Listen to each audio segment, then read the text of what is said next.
Beyond Lies the Wub. By Philip K. Dick. Presented by Atlas Audiobooks. The slovenly wub might well have said, "Many men talk like philosophers, and live like fools." They had almost finished with the loading. Outside stood the Optus, his arms folded, his face sunk in gloom. Captain Franco walked leisurely down the gangplank, grinning. "What's the matter?" he said. "You're getting paid for all this." The Optus said nothing. He turned away, collecting his robes. The captain put his boot on the hem of the robe. "Just a minute. Don't go off. I'm not finished." "Oh." The Optus turned with dignity. "I am going back to the village." He looked toward the animals and birds being driven up the gangplank into the spaceship. "I must organize new hunts." Franco lit a cigarette. "Why not? You people can go out into the veldt and track it all down again. But when we run out halfway between Mars and Earth." The Optus went off, wordless. Franco joined the first mate at the bottom of the gangplank. "How's it coming?" he said. He looked at his watch. "We got a good bargain here." The mate glanced at him sourly. "How do you explain that? What's the matter with you? We need it more than they do." "I'll see you later, Captain." The mate threaded his way up the plank, between the long-legged Martian go-birds, into the ship. Franco watched him disappear. He was just starting up after him, up the plank toward the port, when he saw it. My God! He stood staring, his hands on his hips. Peterson was walking along the path, his face red, leading it by a string. "I'm sorry, Captain," he said, tugging at the string. Franco walked toward him. "What is it?" The wub stood sagging, its great body settling slowly. It was sitting down, its eyes half shut. A few flies buzzed about its flank, and it switched its tail. It sat. There was silence. "It's a wub," Peterson said. "I got it from a native for 50 cents. He said it was a very unusual animal. Very respected." "This?" Franco poked the great sloping side of the wub. "It's a pig. A huge dirty pig." "Yes sir, it's a pig. The natives call it a wub. A huge pig. It must weigh 400 pounds. Franco grabbed a tuft of the rough hair. The wub gasped. Its eyes opened, small and moist. Then its great mouth twitched. A tear rolled down the wub's cheek and splashed on the floor. "Maybe it's good to eat," Peterson said nervously. "We'll soon find out," Franco said. The wub survived the takeoff, sound asleep in the hold of the ship. When they were out in space and everything was running smoothly, Captain Franco bade his men fetch the wub upstairs so that he might perceive what manner of beast it was. The wub grunted and wheezed, squeezing up the passageway. "Come on," Jones grated, pulling at the rope. The wub twisted, rubbing its skin off on the smooth chrome walls. It burst into the anteroom, tumbling down in a heap. The men leaped up. "Good Lord," French said. "What is it?" "Peterson says it's a wub," Jones said. "It belongs to him." He kicked at the wub. The wub stood up unsteadily, panting. "What's the matter with it?" French came over. "Is it going to be sick?" They watched. The wub rolled its eyes mournfully. It gazed around at the men. "I think it's thirsty," Peterson said. He went to get some water. French shook his head. "No wonder we had so much trouble taking off. I had to reset all my ballast calculations." Peterson came back with the water. The wub began to lap gratefully, splashing the men. Captain Franco appeared at the door. "Let's have a look at it." He advanced, squinting critically. "You got this for 50 cents? "Yes, sir," Peterson said. "It eats almost anything. I fed it on grain, and it liked that. And then potatoes, and mash, and scraps from the table, and milk. It seems to enjoy eating. After it eats it lies down and goes to sleep. I see, Captain Franco said. Now, as to its taste. That's the real question. I doubt if there's much point in fattening it up anymore. It seems fat enough to me already. Where's the cook? I want him here. I want to find out. The wub stopped lapping and looked up at the captain. Really, Captain, the wub said. I suggest we talk of other matters. The room was silent. What was that? Franco said. Just now. The wub, sir, Peterson said. It spoke. They all looked at the wub. What did it say? What did it say? It suggested we talk about other things. Franco walked toward the wub. He went all around it, examining it from every side. Then he came back over and stood with the men. I wonder if there's a native inside it, he said thoughtfully. Maybe we should open it up and have a look. Oh, goodness, the wub cried. Is that all you people can think of, killing and cutting? Franco clenched his fists. Come out of there. Whoever you are, come out. Nothing stirred. The men stood together, their faces blank, staring at the wub. The wub swished its tail. It belched suddenly. I beg your pardon, the wub said. I don't think there's anyone in there, Jones said in a low voice. They all looked at each other. The cook came in. You wanted me, Captain, he said. What's this thing? This is a wub, Franco said. It's to be eaten. Will you measure it and figure out? I think we should have a talk, the wub said. I'd like to discuss this with you, Captain, if I might. I can see that you and I do not agree on some basic issues. The captain took a long time to answer. The wub waited good-naturedly, licking the water from its jowls. Come into my office, the captain said at last. He turned and walked out of the room. The wub rose and padded after him. The men watched it go out. They heard it climbing the stairs. I wonder what the outcome will be, the cook said. Well, I'll be in the kitchen. Let me know as soon as you hear. Sure, Jones said. Sure. The wub eased itself down in the corner with a sigh. You must forgive me, it said. I'm afraid I'm addicted to various forms of relaxation. When one is as large as I. The captain nodded impatiently. He sat down at his desk and folded his hands. All right, he said. Let's get started. You're a wub. Is that correct? The wub shrugged. I suppose so. That's what they call us, the natives, I mean. We have our own term. And you speak English. You've been in contact with Earthmen before. No. Then how do you do it? Speak English. Am I speaking English? I'm not conscious of speaking anything in particular. I examined your mind. My mind. I studied the contents, especially the semantic warehouse, as I refer to it. I see, the captain said. Telepathy. Of course. We are a very old race, the wub said. Very old and very ponderous. It is difficult for us to move around. You can appreciate that anything so slow and heavy would be at the mercy of more agile forms of life. There was no use in our relying on physical defenses. How could we win? Too heavy to run, too soft to fight, too good-natured to hunt for game. How do you live? Plants. Vegetables. We can eat almost anything. We're very Catholic. Tolerant, eclectic, Catholic. We live and let live.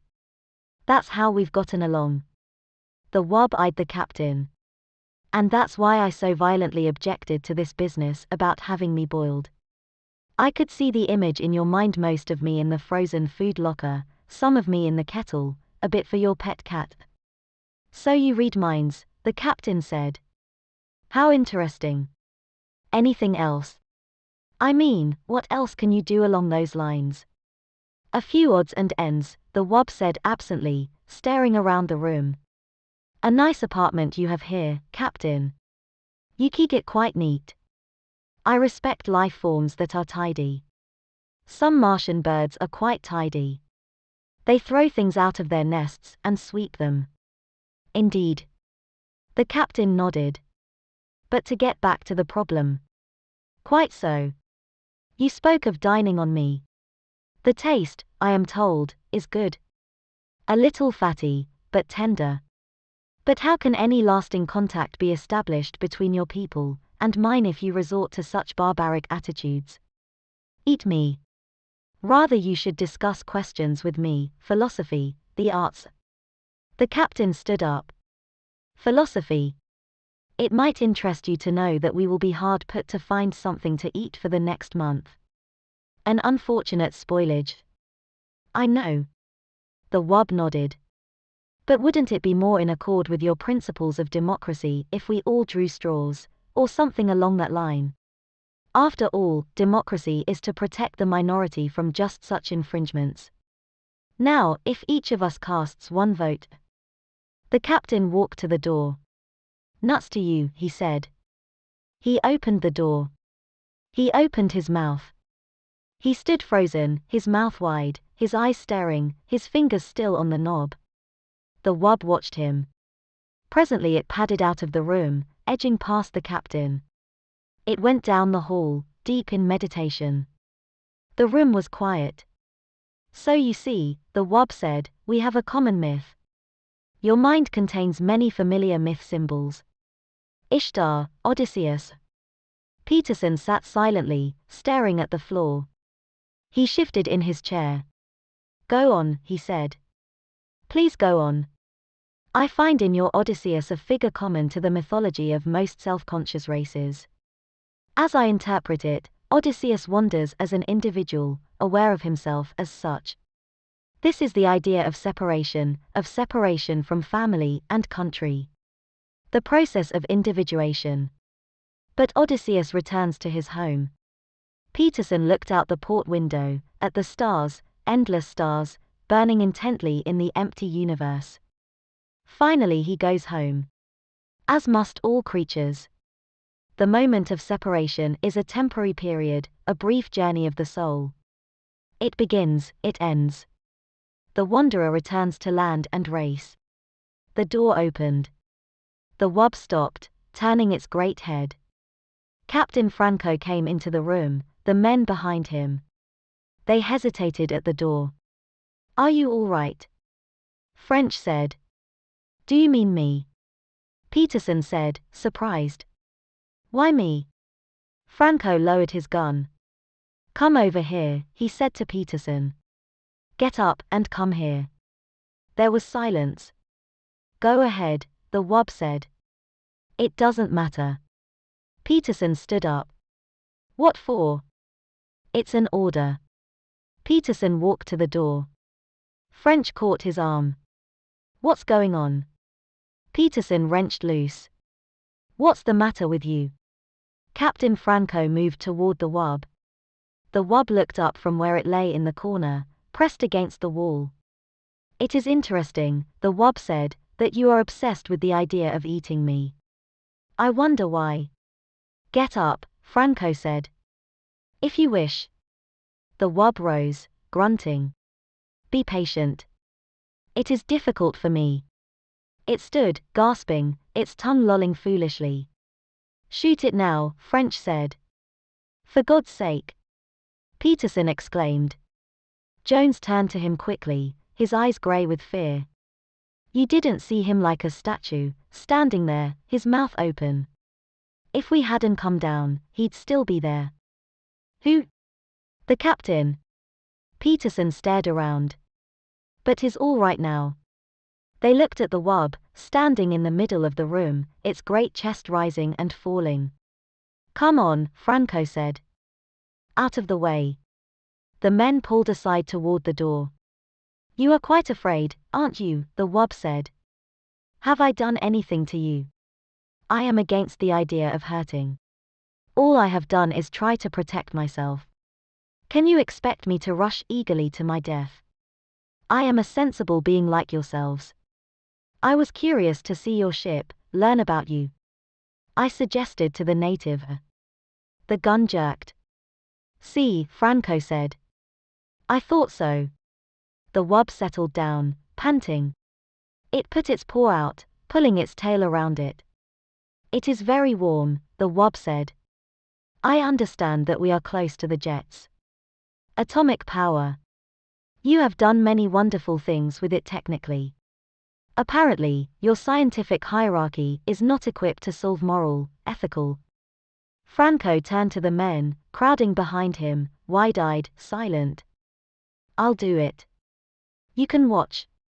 French nodded. Try to hit the brain. It's no good for eating. Don't hit the chest. If the rib cage shatters, we'll have to pick bones out. Listen, Peterson said, licking his lips. Has it done anything? What harm has it done? I'm asking you. And anyhow, it's still mine. You have no right to shoot it. It doesn't belong to you. Franco raised his gun. I'm going out, Jones said, his face white and sick. I don't want to see it. Me too, French said. The men straggled out, murmuring. Peterson lingered at the door. It was talking to me about myths, he said. It wouldn't hurt anyone. He went outside. Franco walked toward the wub. The wub looked up slowly. It swallowed. A very foolish thing, it said. I am sorry that you want to do it.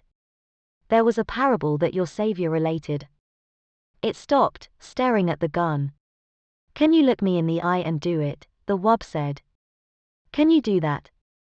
The captain gazed down. I can look you in the eye, he said. Back on the farm we had hogs, dirty razorback hogs. I can do it. Staring down at the wub, into the gleaming, moist eyes, he pressed the trigger. The taste was excellent. They sat glumly around the table, some of them hardly eating at all. The only one who seemed to be enjoying himself was Captain Franco. More, he said, looking around. More. And some wine, perhaps. Not me, French said. I think I'll go back to the chart room. Me too. Jones stood up, pushing his chair back. I'll see you later. The captain watched them go. Some of the others excused themselves. What do you suppose the matter is? The captain said. He turned to Peterson. Peterson sat staring down at his plate, at the potatoes, the green peas, and at the thick slab of tender, warm meat. He opened his mouth. No sound came. The captain put his hand on Peterson's shoulder. It is only organic matter, now, he said. The life essence is gone. He ate, spooning up the gravy with some bread. I, myself, love to eat. It is one of the greatest things that a living creature can enjoy. Eating, resting, meditation, discussing things. Peterson nodded. 2 more men got up, and went out. The captain drank some water and sighed. Well, he said. I must say that this was a very enjoyable meal. All the reports I had heard were quite true. The taste of wub. Very fine. But I was prevented from enjoying this pleasure in times past. He dabbed at his lips with his napkin, and leaned back in his chair. Peterson stared dejectedly at the table. The captain watched him intently. He leaned over. Come, come, he said. Cheer up. Let's discuss things. He smiled. As I was saying before I was interrupted, the role of Odysseus in the myths. Peterson jerked up, staring. To go on, the captain said. Odysseus, as I understand him,